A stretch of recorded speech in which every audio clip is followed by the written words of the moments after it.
Sir వచ్చే AP ఎలక్షన్స్‌లో BJP మొత్తం ఒంటరిగా పోటీ చేయబోతుంది అని అంటున్నారు సార్. 170 స్థానాల్లో ఇటు అసెంబ్లీ అండ్ 20 స్థానాల్లో ఎంపీ. మరి ఏంటి లోక్‌సభ. సార్ దీనిపైన మీ ఒపీనియన్ ఏంటి? అంటే బీజేపీతోనే టీడీపీ, జనసేన పొత్తు పెట్టుకుంటున్నాయన్నట్టుగా బీజేపీకి సంబంధించిన శ్రేణులు కొంతమంది సోషల్ మీడియాలో హల్చల్ చేశారు. సో బీజేపీతో ఇవన్నీ ఎందుకు పొత్తు పెట్టుకోవాలనుకుంటాయి? అది వాస్తవం కాదు. అండ్ మోర్ ఓవర్ బీజేపీయే టీడీపీతో కానీ జనసేనతో కానీ పొత్తు పెట్టుకోవాలనుకుంది. కనీసం జనసేనతోనైనా పొత్తు పెట్టుకొని ఉనికిని కాపాడుకోవాలని సౌత్ రాష్ట్రాల్లో వ్యాపించాలని బీజేపీ ఉద్దేశం. జనసేన అయితే పవన్ కళ్యాణ్ గారు నొప్పించక తానొవ్వక తప్పక ఒప్పుకున్నారేమో తెలంగాణ ఎన్నికలకు సంబంధించి. అందుకే మీరు అబ్జర్వ్ చేస్తే ఎక్కువగా క్యాన్వాసింగ్ కూడా రాలేదు ఆయన. ఏదో వాళ్ళ అభ్యర్థులు 8 మంది ఎక్కడో పోటీ చేసిన దాని మీద వచ్చారు. దాని మీద చాలామంది విమర్శకులు చేశారు. ఆయనకి అంత సీన్ లేదు, పవన్ కళ్యాణ్ ప్రచారం చేస్తూ కనీసం డిపాజిట్లు కూడా రాలేదని. ఇక్కడ ఆయన మొదటి నుంచి ఆయన ఇక్కడ పార్టీ పెట్టుకున్నా కానీ, ఇక్కడ పోటీ చేస్తానని కానీ, ఇక్కడ పోటీగా ఉంటానని కానీ, ఎక్కడ రాజకీయాల్లో క్రియాశీలకంగా అవుతారని ఆయన ఇప్పుడు ఎక్కడ చెప్పలేదే. బట్ ఇక్కడ కొంతమంది ఆయన చేసే మంచి పనులకి లేదా గతంలో ప్రజారాజ్యం పార్టీలో ఉన్నప్పుడు కూడా చేసిన కొన్ని విషయాలకి కొంతమంది అట్రాక్ట్ అయ్యి, లేదా సినిమా రంగం పరంగా కొంతమంది అట్రాక్ట్ అయ్యి ఆ పార్టీ తరపున ఉన్నారు తప్ప ఎక్కడైతే అంత బలం లేదు. బట్ బీజేపీతో ఎందుకు సఖ్యత పోగొట్టుకోవడం, రేపు పొద్దున సెంట్రల్లో ఉన్నప్పుడు కూడా మాట్లాడడానికి, సయ్యద్దు కుదుర్చుకోవడానికి, లేదంటే ప్రాజెక్టుల విషయంలో మనం రప్పించుకోవడానికి ఉంటే బెటర్గా ఉంటుందని ఆయన కక్కలేక మింగలేక ఓకే అన్నట్టున్నారు పవన్ కళ్యాణ్. అంతే. ఇకపోతే టీడీపీ, జనసేన ఆల్రెడీ ఆంధ్రాలో అలయన్స్ అయ్యే ఇప్పుడు బాగా ఉంది. ఆ రెండిటికి మాన్యా ఎంత బాగుందంటే వైసీపీలోంచి రోజుకు ఒకరు ఇద్దరు చొప్పున అయితే టీడీపీ లేదా జనసేన కదా, స్టార్ ఇమేజ్ ఉన్న అంబట్ రాయుడు లాంటి క్రికెటర్స్ కూడా జనసేనలోకి వచ్చారు. తర్వాత అక్కడున్న నాయకులు చాలామంది సీనియర్స్ కూడా టీడీపీలోకి వస్తున్నారు, జనసేనలోకి వస్తున్నారు. మొన్న వైజాగ్లో ఒక ఆయన ఎమ్మెల్సీ రిజైన్ చేశారు. ఆ తర్వాత అంబట్ రాయుడు లాంటి వ్యక్తులు తర్వాత డే బై డే ఒక్కొక్కరుగా వెళ్తున్నారు. ఒక్క టీడీపీ నుంచే కేసీఆర్ నాని గారు ఒక వ్యక్తి తప్ప మిగతా ఏది కూడా టీడీపీ నుంచి బయటకు వెళ్ళిన దాఖలాలు లేవు. మిగతా అందరూ ఈవెన్ కేసీఆర్ నాని గారు వెళ్ళిపోయినా ఆయన అనుచరులకు మాత్రం మళ్ళీ వైసీపీ టీడీపీకే ఉన్నారు. కేసీఆర్ నాని వైసీపీకి వెళ్ళిన. సో అంతగా మానియా వీస్తుంది టీడీపీ జనసేన అలయన్స్. అయితే టీడీపీ జనసేన అలయన్స్ ముందు నుంచి కూడా పొత్తులు పెట్టుకుంటాయని కూడా వైసీపీ ఊరికే రెచ్చగొట్టింది. అంటే కలిసి ఉండకూడదు అనే ఉద్దేశంలోనే వైసీపీ రెచ్చగొట్టినట్టు అనిపించింది. అవును. బట్ అది ఎప్పుడైతే చంద్రబాబు గారు అరెస్ట్ అయ్యారో ఆ ములాఖత్లో బయటకు వచ్చి పవన్ కళ్యాణ్ గారు స్టేట్మెంట్ ఇచ్చారు. ఇప్పుడు కూడా ఏ విధంగా వైసీపీ రెచ్చగొడుతుందంటే మీ సామాజిక వర్గాన్ని వ్యక్తిని ముఖ్యమంత్రి చేస్తారేమో చెప్పమని చూద్దాం అన్నట్టుగా రెచ్చగొడుతున్నారు. మరి మీరు చెప్పండి, పక్క పార్టీని ఎందుకు మీరు రెచ్చగొట్టాలి? ఇదే వైసీపీ స్టేట్మెంట్ ఇవ్వచ్చు కదా.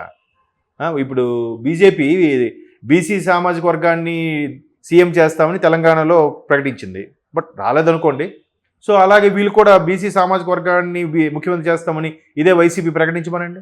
ఎందుకు ప్రకటించారు? పక్క వాళ్ళకి మాత్రం రెచ్చగొట్టడానికి ఉంటాయి డైలాగులు, వీళ్ళ దగ్గర ఉండవా? అది పక్కన పెట్టండి. సో టీడీపీ జనసేన అలయన్స్ బాగా ఉండవు నేపథ్యంలో బీజేపీయే ఎలాగైనా కలవాలి. ఎందుకు? ముందు తెలంగాణ, ఆంధ్ర ప్రకటించినప్పుడు ఆంధ్రాకి అన్యాయం జరిగిందని కాంగ్రెస్ని భూస్థాపితం చేసేసింది ఆంధ్ర ఓటర్లు. అవును. ఇప్పుడు బీజేపీ కూడా పోనీలే, బీజేపీ మద్దతు ఇచ్చినా బీజేపీ సెంట్రల్లో ఉంది, నెక్స్ట్ వస్తుంది అన్నట్టుగా ఏదో చూస్తుంది అన్నట్టుగా ఆంధ్ర ఒక 2-3 అవకాశం ఇచ్చారు. ఇప్పుడు 2014లో. ఆ 14 తర్వాత ఏం చేసింది బీజేపీ? ఒక్కసారిగా గవర్నమెంట్ ఫామ్ అయ్యేసరికి బాగా చెలరైపోయినట్టుగా బిహేవ్ చేశారు. ఒక ప్యాకేజీ లేదు, ప్రకటించిన దాన్ని ఏమంటారు రైల్వే జోన్ కూడా లేదు, ఆ స్పెషల్ స్టేటస్ అంటే ఎవరు మాటేలాడరు. సో ఈ విషయంలో చంద్రబాబు గారు ఏదో ఆర్గ్యూ పెట్టుకున్నారని, దాంతో ఎన్డీఏ కోట నుంచి బయటకు వచ్చేసారని, ఏవో పొరపచ్చాలు వచ్చాయని కూడా మాట విన్నాం. మేబీ అయినా అయ్యుండొచ్చు కూడా. సో ఎప్పుడే కానీ జగన్మోహన్ రెడ్డి గారు అంటే మేము వస్తే స్పెషల్ స్టేటస్ తెస్తాము, రాజధాని చూస్తాము, అన్నీ చూస్తాం అన్నారు. ఏది లేదు. 5 ఏళ్ళు అసలు రాజధాని లేకుండా 5 ఏళ్ళు పరిపాలన చేశారంటే ఎంత గ్రేట్ నిజంగా వైసీపీ వాళ్ళు. Hats off to YCP. So ఇట్లాంటి నేపథ్యంలో బీజేపీ కూడా అన్యాయం చేసిందనే ఫీలింగ్ ఉంది కాబట్టి బీజేపీ కూడా రేపు 0 ఏపీలు మీరు అబ్జర్వ్ చేయండి. సో అటువంటి బీజేపీతో టీడీపీ కలిస్తే ఇప్పుడు కాదు, ఒక సంవత్సరం కిందటే ఒక సర్వే, పేరు అనవసరం, ఆ సర్వే చెప్పిందంట బీజేపీతో కలిస్తే 2-3% ఓటింగ్ పర్సంటేజ్ తగ్గుతుందంట టీడీపీకి. ఓకే. అవును. సో అలాంటప్పుడు ఇంక బీజేపీతో టీడీపీ ఎందుకు కలుస్తుంది, జనసేన ఎందుకు కలుస్తుంది? సో కలవు. వైసీపీని కలుపుకుంటే ఆల్రెడీ వైసీపీకి బాగా ఫేవర్గా చూస్తున్నారు.